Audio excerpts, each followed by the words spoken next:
Russia, Russia, Russia.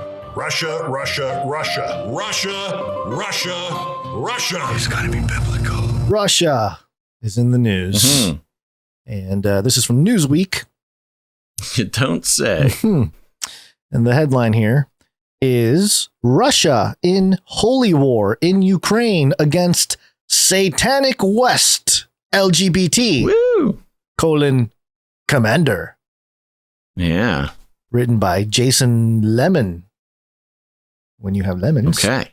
Apti Alaudinov, the commander of Chechen forces fighting for Russia, praised Russian President Vladimir Putin's invasion of Russia, calling it a... Oh, that's actually an interesting note. I'm sorry to interrupt so quickly, but this is the Chechen. He's commander of the Chechen forces, which of course, Chechens from Chechnya,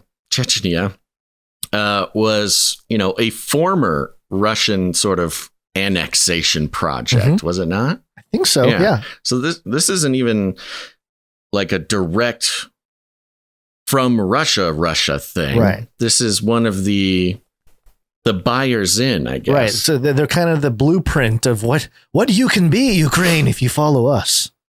Yeah, right. Yeah. Okay. Okay. So Apti Alaudinov, the commander of Chechen forces fighting for Russia, praised Russian President Vladimir Putin's invasion of Ukraine, calling it a holy war against the quote unquote satanic values of Europe and the United States, as well as the LGBTQ community. And this, just this first line alone, if you've been listening to the show for just, I don't know how long, but especially the last maybe month to 2 months, it just brings it all together. It's pretty wild. Right. It's like, oh, okay, I see what's happening here. A lot of different levels. A lot of different levels too. Alaudinov made the remarks during a recent segment of Russia's state-run Russia One television channel. A clip of his remarks were shared in Twitter on Sunday by Julia Davis, a columnist for the Daily Beast and creator of the Russian Media Monitor. Chechnya, where Alaudinov hails from, is a republic of Russia under the jurisdiction of Moscow. In his comments, the Chechen commander praised Putin for standing up against the West and NATO, describing them as evil. He praised the Russian president for preventing LGBTQ rights from advancing in their country, contending that the fight in Ukraine was a war against the marginalized community. And do you want me to play this? It's all in Russian, but I can play a few seconds just to get a feel. Okay. Yeah, I don't think it's important. Okay, we don't have to. I'm just, there it is. Get the vibe. You can play, just get a little vibe going. Sure. Okay, let's see. Vibe check. Vibe check. Okay, here we go. Сказать, что я думаю вообще о том, что происходит сегодня. Going on in the world today in general. Резников, наверное, это последняя букашка. Reznikov is probably the last bug in line. Нам с вами еще предстоит. Okay, this goes on for 9 minutes. That's the thing. Yeah, there you go. That's 9 minutes of that. Quote, this is a holy war our saints and elders spoke of, Alaudinov asserted, who went on to say that he praises God to live in Russia and that the country is led by Putin. Quote, he is the man that refused to accept the so-called European values, unquote, the commander added. Quote, in reality, this is again the Alaudinov talking. Quote, in reality, those are Satanist values that are imposed on the entire world, he said. Alaudinov noted that he is, quote unquote, grateful that Putin is following the values of, quote, the Most High, referring to God. Quote, we are not under the flags of the LGBT, and as long as he's alive, we won't be under those flags. End quote. So Putin is standing between the entire satanic world order. Yeah. And yep. Keep going. There's so many layers of this to go under, but I think just a few more of these paragraphs is important. Sure. He also called American democracy, quote, the main enemy of mankind, end quote. Whoa, continuing, he said the U.S., Europe, and NATO. American democracy, the main enemy of mankind. Yeah. Continuing, he said, speak about theocracy in America. I mean, yeah.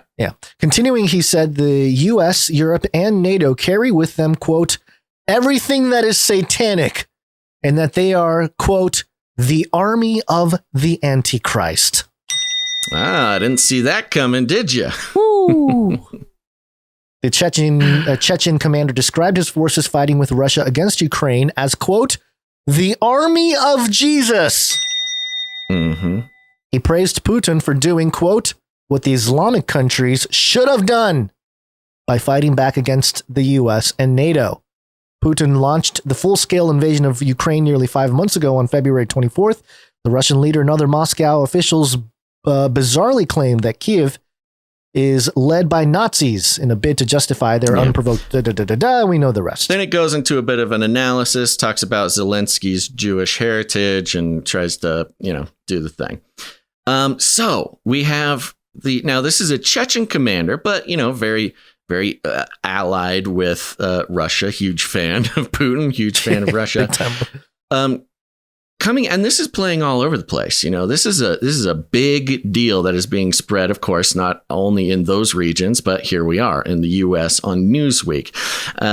And you can kind of notice there's something interesting happening, Gons, with this kind of language. Now, of course, they're talking about Russia being, a true Christian nation and needing to fight against the satanic principles of Europe and the West and NATO. And, they are the army of Jesus and, serving the Most High. And that not only is Europe under the satanic principles of LGBTQ rights. I think it's interesting how that's like specifically what gets pointed out. There's also a lot of other satanic things they could bring up. I always had the feeling that the LGBTQ issue and abortion would be the two issues that really tear apart the United States. And so it's interesting to see this kind of extended into Russia here, but and it's not even like tearing Russia apart. It's being used as that's not the what I'm saying. example. That's not what I'm saying. But anyway, continue. Uh-huh. Yeah. Okay. So I'm just saying this.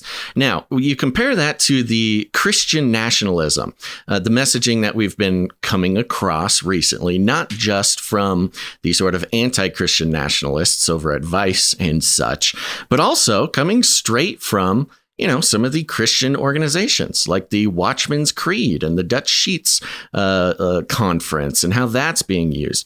And as we've seen before, we've seen this same strategy play out before, but I think maybe not as straightforward as this one when it comes to, making the connection between the conservative right in the U.S. and connecting them to, pretty unpopular organizations. And usually they're in kind of like roundabout ways that you can sort of rhetorically defend, but are easily pulled apart. In this case, you have this Chechen commander not mincing words. Not mincing words. I mean, just kind of literally, the Chechen commander could have stood up at that Christian nationalist conference and gotten a standing O.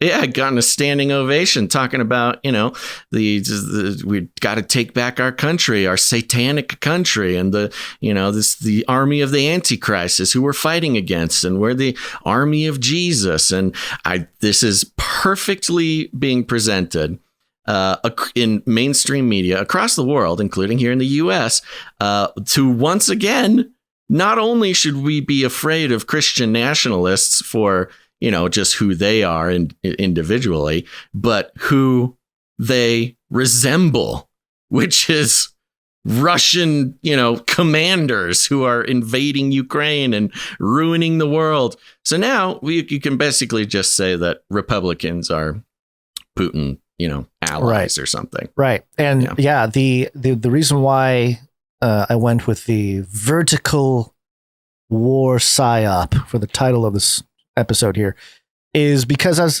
this article, this is stuff that's been bouncing around in my head, and I think a lot of people's heads in the last few weeks, but I had to chart it out to make sense of it. And it really does make sense, which is this idea that while we have this split, the East-West split, the NATO West and the East with Russia. Yeah. We have the divide and conquer in that sense, this deglobalization. We have become multipolar now. Now we have the East and the West. But within that, we still have our divisions. So in the East, we have China, who is, more of a scientism-esque authoritarian regime, akin to the Democrats.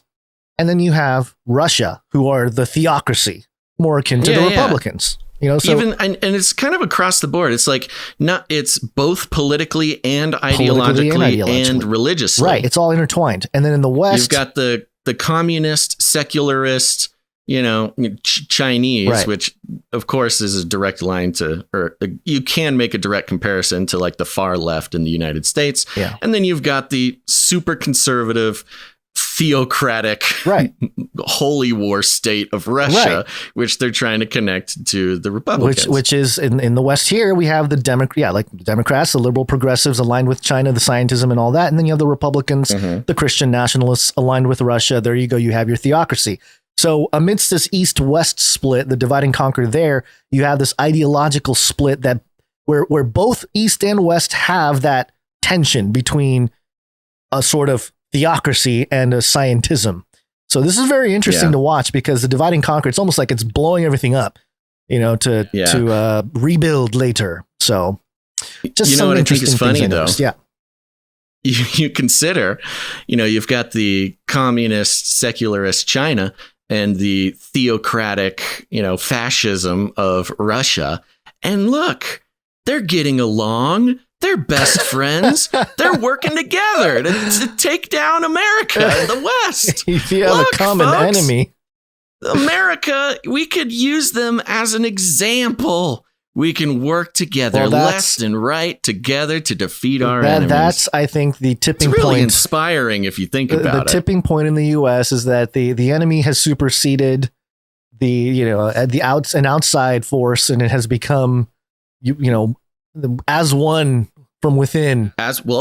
As we pointed out, in last episode, this theory of our true threat in the U.S. is within. Right. It's not China. It's not Russia. It's the Capitol Police who let in the people on January 6th. It's it's the rhinos. It's the blah blah blah blah blah. The enemy is within is a constant theme in the U.S. while we're missing the point that, hey, China and Russia, totally opposite, can be best friends and take over the world. Yeah.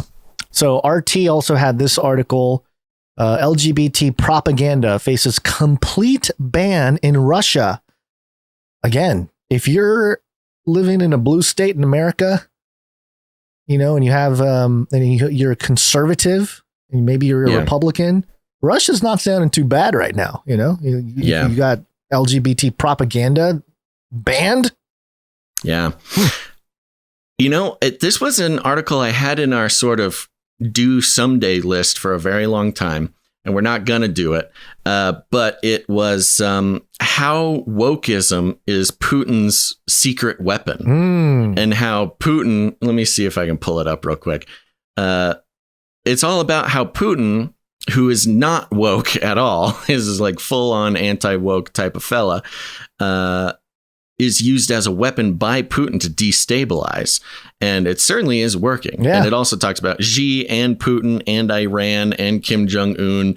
All of these guys love to, they have their intelligence apparatus troll farms promoting wokeism in the US. That's the part that's sad. And really, as an American, it's like, man, we have been so naively played. And when I say we, just general Americans, I'm not saying like you and I. So easy to play us. So man. easy. And around the world, and I'm sure you traveled around the world, the way other countries have seen or viewed Americans for the last few decades is not what the ideals that we're told, like, oh, everyone's looking for the American dream, but it hasn't been that positive the last couple decades. But anyway, so we got the RT article here. I did want to mention the CBS article.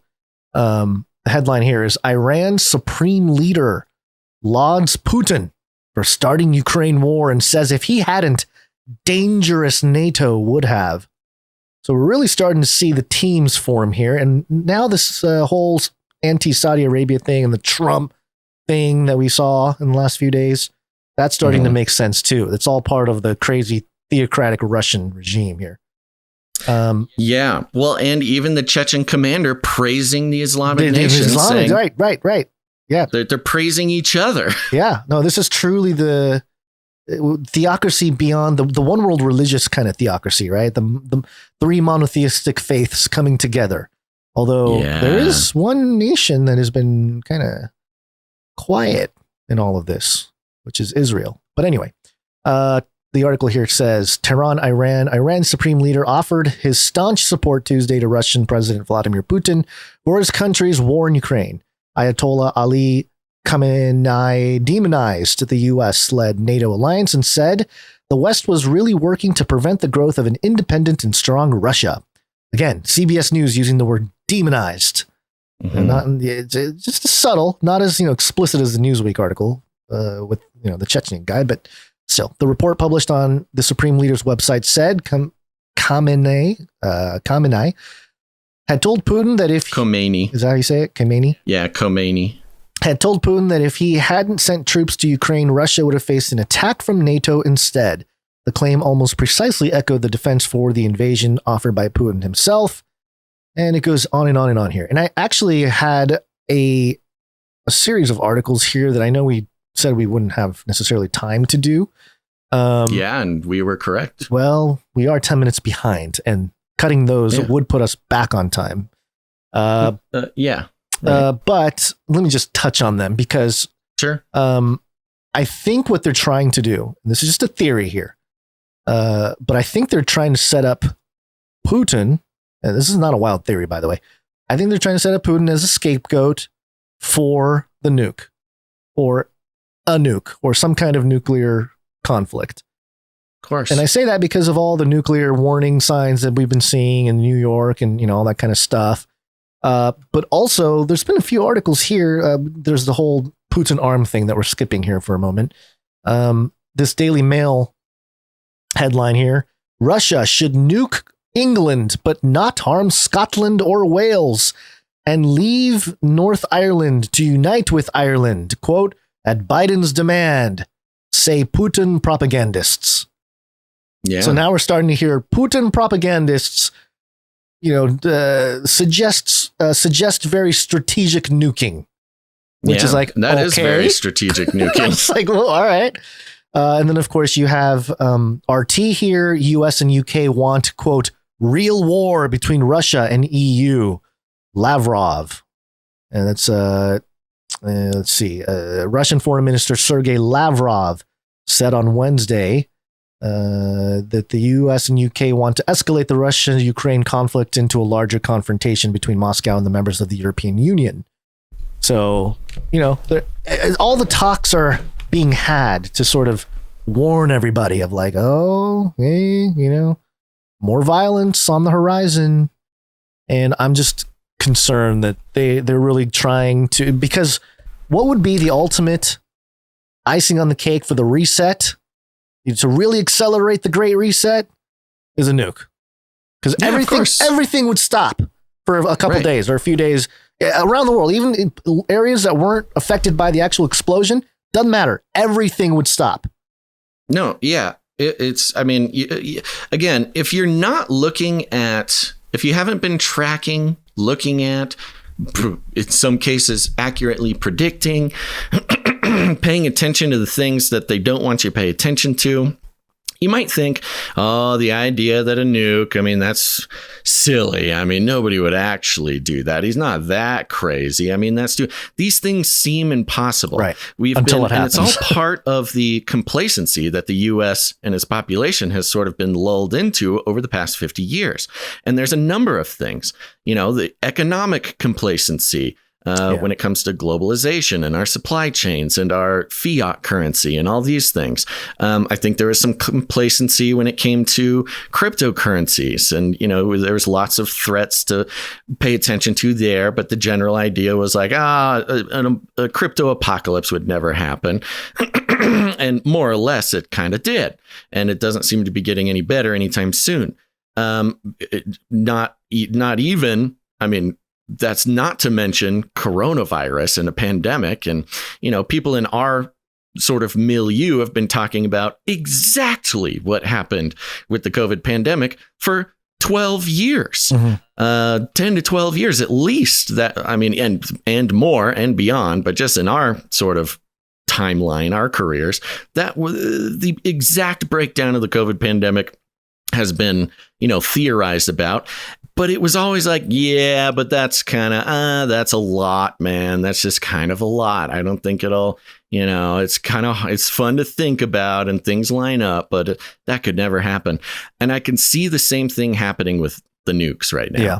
It's like, yeah, it's possible. Seems like we're walking up to the line, but it would never actually happen. Think of the pattern. And I'm coming to the point where I'm like, bro, I am not going to underestimate any of these crazy threats, because if there's anything we've learned over the past 5 years is that really any one of these things could actually happen. Yeah, all the pattern has been recently that all the things that were theorized, crazy conspiracy theorists, happen. But, check mark happen.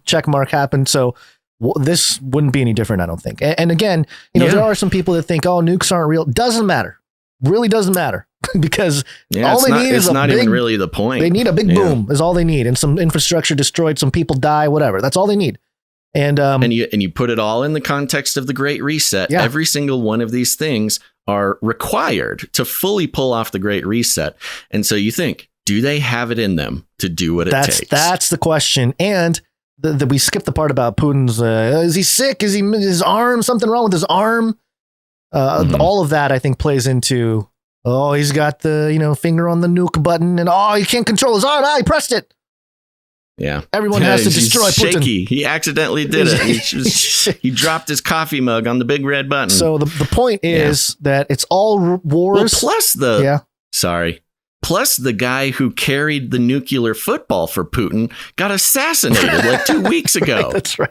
Shot twice in the head in his own house. I think Putin did that too. He's probably he's holding up a gun, playing with it, and then sorry, shaky hand Putin. So the point is, it's all rumor until it goes boom. Until it's not. That's right.